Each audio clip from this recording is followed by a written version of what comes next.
Welcome to Cambridge English Language Institute. This is Ansar Ahmad. In today's video, I am going to talk about importance of protester to humans. कि importance से मुराद ये है कि protester की अहमियत क्या है।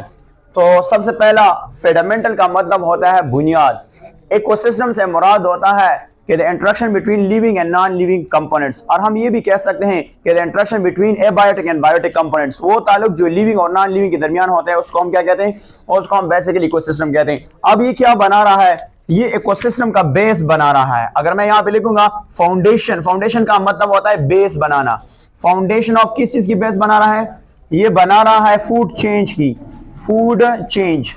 और फूड चेंज से क्या मुराद होता है, फूड चेन से मुराद होता है a linear sequence of organism through which nutrient and energy pass as one organism eat another. For example, if you look at, just take a temporary example, if I say here like this is in the form of pyramid. So in the base we have what, the base we have protesta. For example, if I say here is a grass, and next if I say there is what, there is mouse, or we can call it here mouse. And after mouse we have, if you look at here, so we have cat, and after cat we have what, we have lion. So you know that lion eat, for example, cat or jackal, others, or cat eat mouse and mouse eat that grass, or we can also call rabbit, etc. So this is called what, a food change.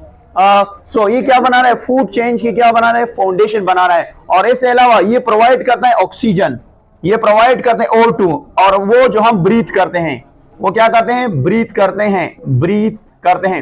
इसके साथ साथ ये nutrient recycling करता है। किस चीज की करता है, न्यूट्रन रिसाइकलिंग करता है, न्यूट्रन रिसाइकलिंग करता है,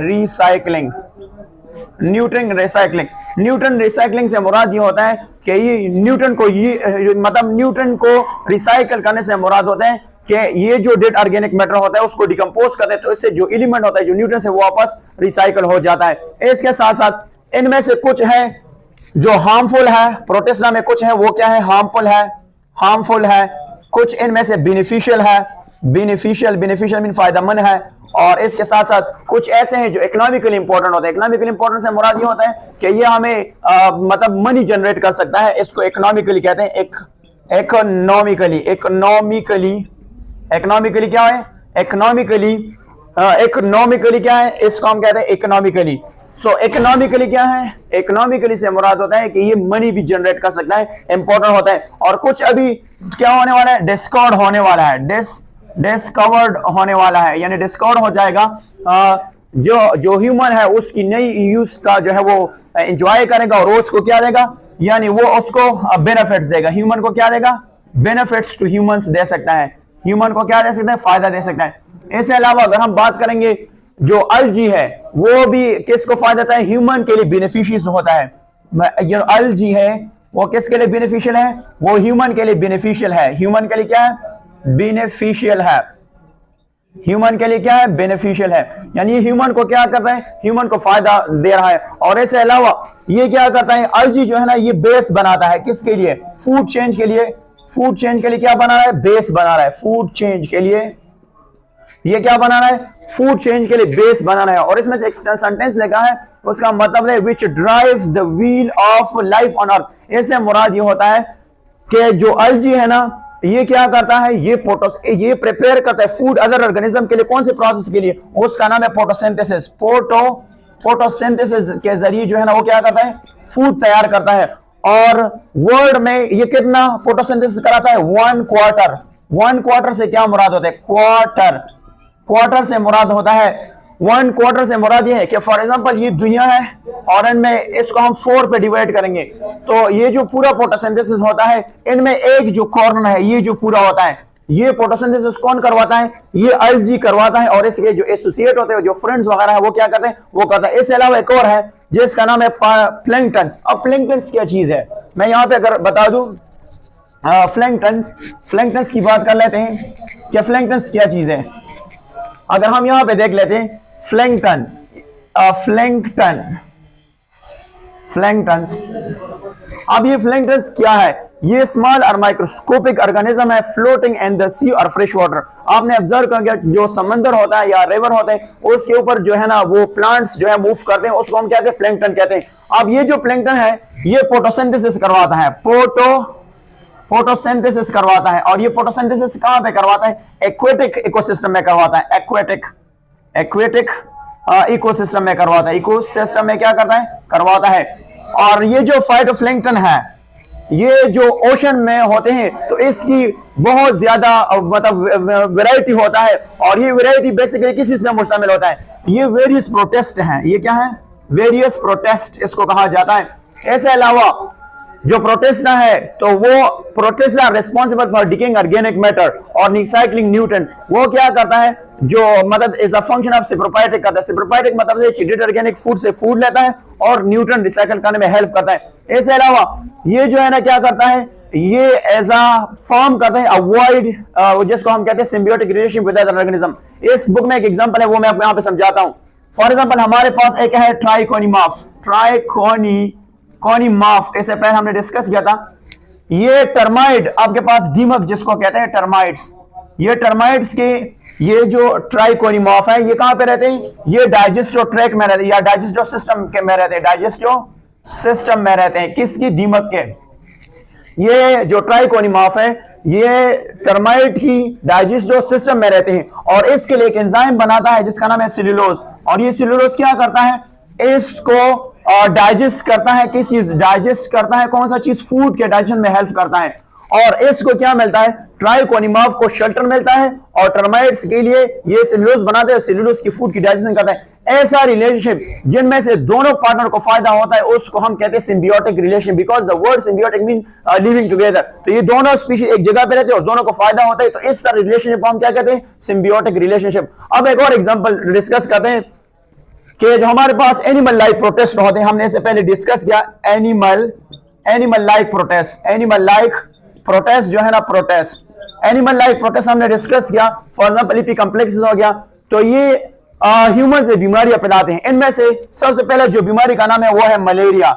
मलेरिया जो है ना ये क्या है? ये बीमारी फैलाता है। अब मलेरिया क्या है? माला जो है ना बेड से लिए ईयर, माला mean bad, air mean air, यानी बेड ईयर। और ये मलेरिया किसकी वजह से पैदा होता था? जब आप ईपी कॉम्प्लेक्सेस को देखेंगे तो इसमें था कि जब हमारे बॉडी में आरबीसी बर्स्ट हो जाता है तो उस कंडीशन को हम क्या कहते हैं? उसको हम मलेरिया कहते हैं। इसके अलावा एक और बीमारी फैलाता है जिसका नाम है अमीबॉइड, जिसको हम कहते हैं अमीबिक, इसको हम कहते हैं अमीबिक डायसेंट्री, जिसको कहते हैं dysentery, amoeba dysentery. Amoeba dysentery क्या है? सबसे पहले एक अमीबा है जिसका नाम है एंटा अमीबा, जिसको कहते हैं and that is called entamoeba histolytica जो है ना ये एक अमीबा है जिसकी वजह से डायसेंट्री कॉज होता है। अब डायसेंट्री क्या है? अगर हम यहाँ पे देखेंगे तो डायसेंट्री से मुराद होता है यानी इन्फ्लेमेशन ऑफ लार्ज इंटेस्टाइन। जो बड़े जो हमारा जो लार्ज इंसान है अगर वो इन्फ्लेम हो जाता है उसको हम कहते हैं डायसेंट्री। और इसके रिजल्ट में क्या होता है? डायरिया होता है। इसके रिजल्ट में क्या होता है? डायरिया होता है। और अगर आपने डायरिया के बारे में जानना है या इस डायसेंट्री के बारे में जानना है तो इस प्लेलिस्ट में जाओ, हमारा जो यूट्यूब का चैनल है उसके प्लेलिस्ट में इस पे जो है ना वीडियो रिकॉर्ड है तो आप उसको देख सकते हैं। अच्छा, इसके अलावा एक और बीमारी है जिसका नाम है अफ्रीकन स्लीपिंग सिकनेस जो है वो भी आप देख लेते हैं। उसका नाम है, ये तो दो डिजीज हो गया, अब तीसरा डिजीज देख लेते हैं जिसका नाम है अफ्रीकन स्लीपिंग सिकनेस जो है ना ये भी एक बीमारी है। इससे पहले हमने डिस्कस किया था।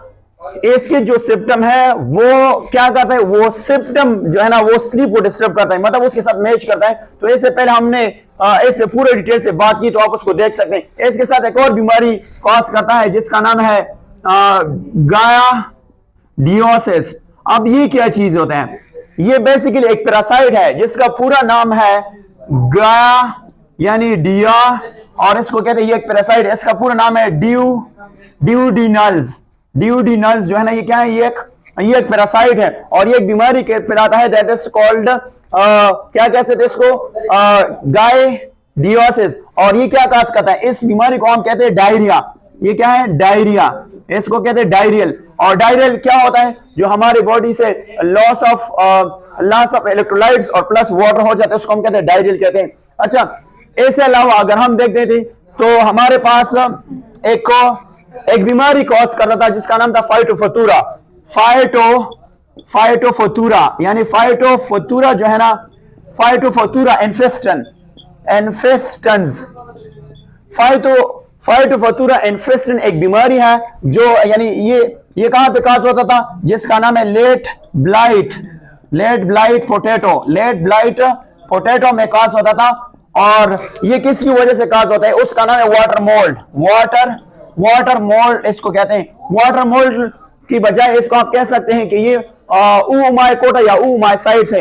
ये क्या करता है, ये ग्रेट का जिसको कहते हैं फीम यानी फेमेन काज जिसको कहते हैं, कहां पे, आयरलैंड में। और ये कब, अगर हम देखें तो इसका नाम 1840 में डिस्ट्रक्शन ऑफ पोटैटो क्रॉप जो है ना किया था। ये एक क्या है, ये एक पैरासिटिक इन नेचर है। तो ये वाटर मोल्ड क्या है, इज अ पैरासाइट है, ये एक बीमारी का सकता है लेट ब्लाइट पोटैटो में। और इसने फिनलैंड में काद हुआ था, किस चीज की काद, डिस्ट्रक्शन ऑफ पोटैटो हुआ था। अच्छा, इसके साथ साथ हम और यूसेजेस को देखते हैं। तो हमारे पास जो प्रोटेस्टा है इस और फायदे क्या है, तो प्रोटेस्टा की दो और यूसेज भी देख लेते हैं। अगर हम प्रोटेस्टा की बात कर लेते हैं तो protester has to more useful. अगर हम कहें प्रोटेस्टा तो इसकी मेडिसिनल यूज भी है और इसके साथ इंडस्ट्रियल यूज भी है, इंडस्ट्रियल यूजेस भी है यूजेस। अब हमारे पास एक सब्सटेंस है जिसका नाम है कैराग्रीनन जो है ना, ये एक ग्लू लाइक सब्सटेंस है। ये क्या है और ये कहां से तैयार किया जाता है, ये एल्गी से प्रोड्यूस होता है। और ये क्या करते हैं, ये थिकनिंग एजेंट है आइसक्रीम को मोटा करते हैं। इसके साथ ये पुडिंग जो है ना, पुडिंग कहते हैं खीर वगैरह।